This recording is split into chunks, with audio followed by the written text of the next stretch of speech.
भाई zero balance account की facility आजकल कई सारे बैंक्स के द्वारा प्रोवाइड की जा रही है। ऐसे में कई सारे लोग कंफ्यूज्ड हो सकते हैं कि आखिर हमें अपना जीरो बैलेंस सेविंग अकाउंट किस बैंक में ओपन करना चाहिए, कहाँ हमें अच्छी से अच्छी फैसिलिटी प्रोवाइड की जाएंगी। तो ऐसे में मैं आपको बताऊं कि कई सारे ऑप्शन अवेलेबल हैं। अगर एक पर्टिकुलर ऑप्शन की मैं बात करूं तो यहाँ पे ये एक ऑप्शन आपके पास अवेलेबल है कोटक का, एंड नेक्स्ट जो ऑप्शन आपका अवेलेबल है वो आपका इंडसइंड बैंक का। अब देखिए यहाँ पे दोनों में डिफरेंस क्या है, इनिशियल फंडिंग का डिफरेंस है। इनिशियल फंडिंग यानी बैंक अकाउंट ओपन करते टाइम आपको कुछ पैसे उसमें अकाउंट करते टाइम डिपॉजिट करना होता है, और इमीडिएटली आप चाहें तो जैसे ही आपका बैंक अकाउंट ओपन होता है आप वो पैसे निकाल सकते हैं। उसके लिए कोई भी पेनल्टी नहीं देना होता है, कुछ नहीं देना होता है, जस्ट उस टाइम पे आपको डिपॉजिट करना होता है। तो यहाँ देखिए इंडसइंड बैंक की अगर बात करें तो यहाँ पे 400 रुपीज की केवल इनिशियल फंडिंग आपको करनी पड़ती है। और यहाँ कोटक बैंक की बात करें तो ये दो तरह के अकाउंट प्रोवाइड करता है, जिसके बारे में हम डिटेल में आगे जानेंगे। यहाँ एक इसका सुपर सेविंग अकाउंट है जहां आपको 5000 की इनिशियल फंडिंग करनी पड़ती है,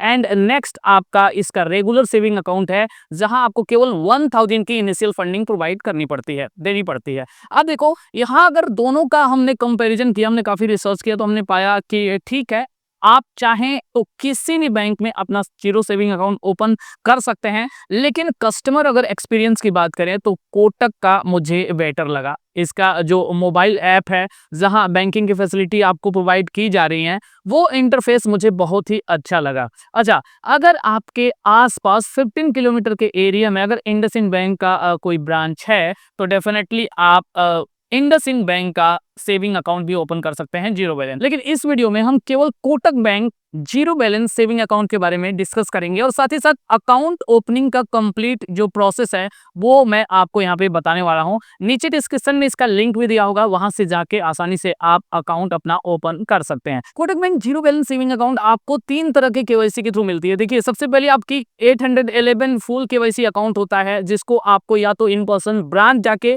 या वीडियो केवाईसी के थ्रू अपनी केवाईसी कंप्लीट करनी होती है, पूरी करनी होती है। नेक्स्ट आपका 811 लिमिटेड केवाईसी, यहाँ पे केवल आधार बेस्ड आपका ओटीपी के थ्रू केवाईसी हो जाता है, कोई वीडियो केवाईसी नहीं होती, फुल केवाईसी नहीं होती। लेकिन ये जो अकाउंट है यहाँ आपको 12 मंथ के अंदर अपनी केवाईसी को कंप्लीट करना होता है। आफ्टर दैट यहाँ पे थर्ड आता है 811 लाइट। ये अकाउंट आपको केवल बेसिक डिटेल्स डालना होता है। जी हाँ, आपके पास आधार कार्ड नहीं है फिर भी ये अकाउंट आपका ओपन हो जाता है, लेकिन यहाँ पे 180 डेज के अंदर आपको अपनी केवाईसी कंप्लीट करनी होती है। अब देखिए यहाँ पे आखिर आपके लिए कौन सा जो अकाउंट है वो बेस्ट रहने वाला है। तो 800 जो 11 लाइट अकाउंट है, यहाँ आपको अगर टेम्परेरी अकाउंट चाहिए, केवल कुछ दिनों के लिए आपको अकाउंट की जरूरत है, तो ये अकाउंट आपके काम आ सकता है। अदरवाइज जो फुल केवाईसी वाला अकाउंट है, ये अकाउंट यहाँ आपको ओपन करानी चाहिए। अब यहाँ पे मैक्सिमम अकाउंट बैलेंस, यहाँ पे कोई कैप नहीं है, आप कितनी भी बैलेंस इसमें रख सकते हैं, लेकिन यहाँ पे लिमिटेड केवाईसी है, केवल अप टू 1 लाख रुपए ही रख सकते हैं। और जो लाइट अकाउंट है वहां पे केवल 5000 रुपीज तक ही आप अपने बैंक अकाउंट में रख सकते हैं। आफ्टर दैट डेबिट कार्ड की बात करें तो देखिए यहाँ आपको फिजिकल डेबिट कार्ड और वर्चुअल डेबिट कार्ड दोनों ही डेबिट कार्ड अवेलेबल होते हैं। 811 लिमिटेड केवाईसी की बात करें तो वर्चुअल डेबिट कार्ड आपको इमीडिएटली मिल जाता है, फिजिकल डेबिट कार्ड यहाँ आपको नहीं मिलता है। एंड ऑनलाइन ट्रांजेक्शन के लिए ये डिफॉल्ट जो है कि अवेलेबल नहीं होता, आपको वहाँ सेटिंग में जाके इसको अवेलेबल करना होता है वर्चुअल डेबिट कार्ड को। एंड इसमें देखिए आपका वर्चुअल प्रीपेड कार्ड तो इशू आपका कर दिया जाता है, लेकिन आपके ऑनलाइन ट्रांजेक्शन के लिए ये डिसेबल रहता है। जैसे आप फुल केवाईसी अपनी कंप्लीट करते हैं, यहाँ इसको डिसेबल कर दिया जाता है, एंड आपको फिजिकल डेबिट कार्ड यहाँ इशू कर दिया जाता है। आगे देखिए यहाँ अगर हम देखिए चेकबुक फैसिलिटी की, तो पहले में आपकी अवेलेबल होती है, सेकंड वाले में और थर्ड वाले में अवेलेबल नहीं होती। देन आपका कैश विड्रॉल, ब्रांच पे जाके आप पैसे केवल फुल केवाईसी है तभी आप निकाल सकते हैं, अदरवाइज आपका लिमिटेड में और ये लाइट में आप नहीं निकाल सकते हैं। चेक डिपॉजिट या विड्रॉल की अगर हम बात करें तो आपका फुल केवाईसी में अवेलेबल होता है, इन दोनों में अवेलेबल नहीं होता है। अब फर्दर यहाँ कोटक 2 तरह के जीरो बैलेंस सेविंग अकाउंट आपको दे रहा है। देखिए जो फर्स्ट वाला है वो आपका रेगुलर सेविंग अकाउंट यहाँ पे हो जाता है, एंड जो सेकेंड होता है वो आपका सुपर सेविंग अकाउंट हो जाता है। अब रेगुलर सेविंग अकाउंट में आपको 1000 की इनिशियल फंडिंग करनी पड़ती है, और सुपर सेविंग अकाउंट में आपको 5000 की इनिशियल सेविंग करनी पड़ती है। एक बार जैसे आपका अकाउंट ओपन होता है, आप चाहे तो उस फंडिंग को रख सकते हैं, चाहे तो बैंक अकाउंट से इमीडिएटली तुरंत आप उस फंडिंग को निकाल भी सकते हैं। अगर आगे हम यहाँ पे देखें तो जो आपका 811 सेविंग अकाउंट जो रेगुलर होता है, वहां मंथली आपको आपको एक भी ट्रांजेक्शन अगर नहीं करते हैं फिर भी यहाँ आपको कोई भी पेनल्टी नहीं लगती है। लेकिन 811 जो सुपर सेविंग अकाउंट है वहां आपको 5000 का मंथली ट्रांजेक्शन जी हाँ डिपॉजिट उसमें करना है। डिपॉजिट करके फट से आप निकाल लीजिए, कोई दिक्कत नहीं है, लेकिन आपको एक ट्रांजेक्शन 5000 का उसमें करना ही करना है। अब अगर नेक्स्ट अगर हम बात करें तो यहाँ पे देखिए जीरो बैलेंस अकाउंट, ये दोनों ही दोनों है, यानी कोई भी पेनल्टी आपको नहीं लगता। आप अकाउंट में जीरो बैलेंस मेंटेन कीजिए, कोई दिक्कत नहीं है। एनुअल कैशबैक आपका यहाँ जो रेगुलर है जीरो है, और यहाँ सेकेंड वाले में सुपर सेविंग में आपको 6000 तक का एनुअल कैशबैक यहाँ पे मिलता है। यूपीआई ट्रांजेक्शन या तरह तरह के ऑफर्स आपको ये अकाउंट देता है। एनुअल अगर प्रोग्राम फीस की बात करें तो यहाँ आपका जीरो है रेगुलर में, और इसमें 399 रुपीज़ का चार्ज आपको लगता है, यानी हर साल आपको यहाँ 399 रुपीज़ इस अकाउंट को चलाने के लिए देना पड़ेगा। हालांकि कुछ फैसिलिटीज भी यहाँ पे मिल रही हैं। प्रीमियम अकाउंट अगर आपको चाहिए तो सुपर सेविंग अकाउंट यहाँ पे बेहतर रहेगा। अगर नॉर्मल आपको चाहिए तो यहाँ आपका ये फ्री वाला सही रहेगा। अब देखिए डिजिटल फंड ट्रांसफर की बात करें दोनों में मिलता है। वर्चुअल डेबिट कार्ड आपको दोनों में मिलता है। फिजिकल वीजा कार्ड यहाँ वीजा क्लासिक आपको मिलता है, इसके लिए आपको 399 रुपीज़ का यहाँ पे चार्ज देना पड़ता है, और इसमें आपका वीजा प्लेटिनम आपको फ्री मिलता है, कोई चार्ज नहीं देना पड़ता। अब देखिए दोनों में डिफरेंस यहाँ पे क्या हो गया, यहाँ आपको फीस देना पड़ रहा है, जी हाँ, तो आपको डेबिट कार्ड फ्री मिल जा रहा है, यहाँ आपको फीस नहीं देना पड़ रहा है। तो डेबिट कार्ड के लिए, फिजिकल डेबिट कार्ड के लिए आपको यहाँ फी देना पड़ रहा है, यानी दोनों की बात हो गई बराबर। केवल डिफरेंस यहाँ पे इनिशियल फंडिंग की, तो 5000 अगर आपके पास रुपए हैं तो आप यहाँ पे दे के, जी हाँ, आप डिपॉजिट करके ये वाली अकाउंट भी ओपन कर सकते हैं। अब देखिए अगर नेक्स्ट हम बात करें तो एटीएम आपका डेली एटीएम विड्रॉल की, तो इसमें आपका नॉर्मल जो अकाउंट है रेगुलर में 25,000 डेली का, और यहाँ आपका सुपर सेविंग में आपका 1 लाख रुपीज है। कैश ट्रांजेक्शन लिमिट की बात करें तो 10,000 या एक ट्रांजेक्शन पर मंथ अलाउ है, और इसमें अगर सुपर सेविंग अकाउंट की बात करें तो 2 लाख रुपए या 4 ट्रांजेक्शन पर मंथ यहाँ पे अलाउड है। अब देखिए यहाँ पे एडिशनल कुछ फीचर्स हैं जिसमें आपका डेडिकेटेड सपोर्ट यहाँ आपका रेगुलर वाले में नहीं मिलता है, लेकिन आपका सुपर सेविंग में मिलता है। आपका चेकबुक यहाँ आपको पैसे देने पड़ेंगे, ये देखिए 75 रुपीज़, जी हाँ, ऑन रिक्वेस्ट करने पे चेकबुक के लिए, लेकिन यहाँ आपको 1 चेकबुक पर ईयर फ्री मिलता है। यहाँ आपको अप टू 6.5% इंटरेस्ट मिलता है।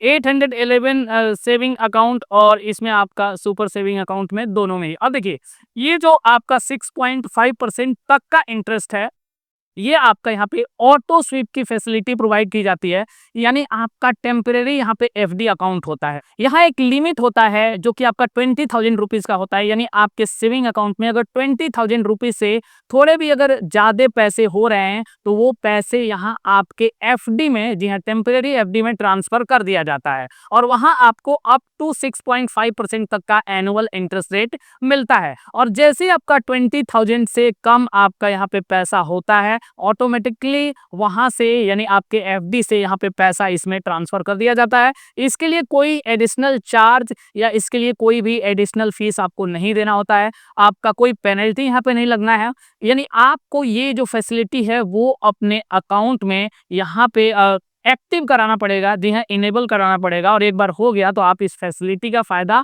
ले सकते हैं। अब यहाँ पे इंश्योरेंस बेनिफिट की बात करें तो पर्सनल एक्सीडेंट कवर आपको यहाँ पे 2 लाख रुपए तक का मिलता है रेगुलर में, और यहाँ आपको 15 लाख रुपीज तक का मिलता है। एयर एक्सीडेंट कवर आपको रेगुलर सेविंग अकाउंट में नहीं मिलता है, लेकिन वहीं अगर आपके पास सुपर सेविंग अकाउंट है तो अप टू 50 लाख तक का एयर एक्सीडेंट कवर यहाँ पे आपको मिलता है, यानी इंश्योरेंस बेनिफिट ये आपको यहाँ पे मिल जा रही है।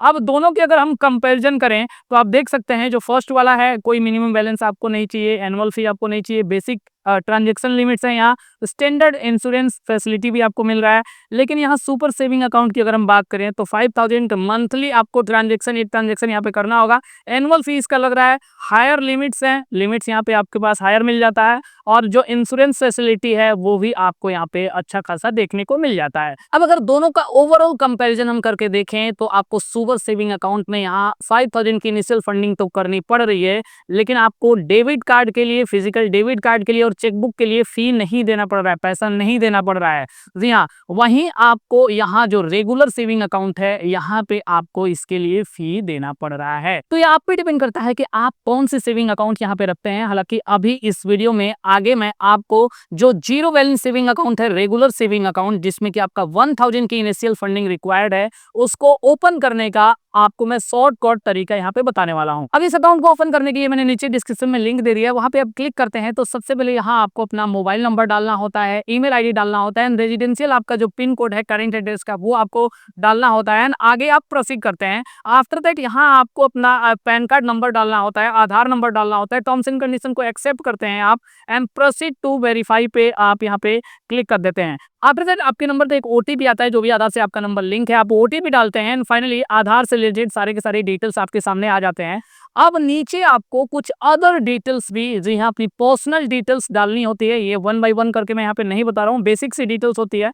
सारी की सारी डिटेल्स यहाँ पे आप डाल देते हैं। ये सारी की सारी डिटेल्स आप डाल के आगे फर्दर यहाँ पे प्रोसीड के बटन पे क्लिक करते हैं। अब नेक्स्ट स्टेप में यहाँ आपको अपना कम्युनिकेशन एड्रेस डालना है। अगर आपका दोनों एड्रेस सेम है, यानी जहाँ आप रह रहे हैं और आधार का एड्रेस दोनों सेम है, तो आप यहाँ पे ऊपर आपका एक बार चेक कर देते हैं एंड दोनों एड्रेस आपका सेम हो जाता है। नहीं तो आपको अपना करंट एड्रेस यहाँ पे डालना है। करंट एड्रेस पे ही आपका जो डेबिट कार्ड होगा और पासबुक होगा वो यहाँ पे डिलीवर किया जाएगा। अब देखिए यहाँ पे ये आप करंट एड्रेस डालते हैं, प्रोसीड के बटन पे एक बार क्लिक कर देते हैं। क्लिक करने के बाद से यहाँ आपको अपनी नॉमिनी एक बार ऐड करनी है। नॉमिनी ऐड करने के बाद से फर्दर यहाँ आपको जितने भी टर्म्स एंड कंडीशंस हैं सारे के सारे एक्सेप्ट करने हैं। जी हाँ, टर्म्स एंड कंडीशन एक्सेप्ट करके एंड प्रोसीड के बटन पे आपको क्लिक कर देना है। आफ्टर दैट अब देखिए दो तरह का सेविंग अकाउंट यहाँ पे दिखाई दे रहा है। फर्स्ट वाला आपका 811 सुपर, जहाँ पे आपको 5000 की इनिशियल फंडिंग करनी है एंड दूसरा वाला आपका रेगुलर यहाँ पे दिखाई दे रहा है बेसिक अकाउंट, यहाँ आपको 1000 की इनिशियल फंडिंग करनी है। तो 1000 वाला ही हमें यहाँ पे चूज करना है।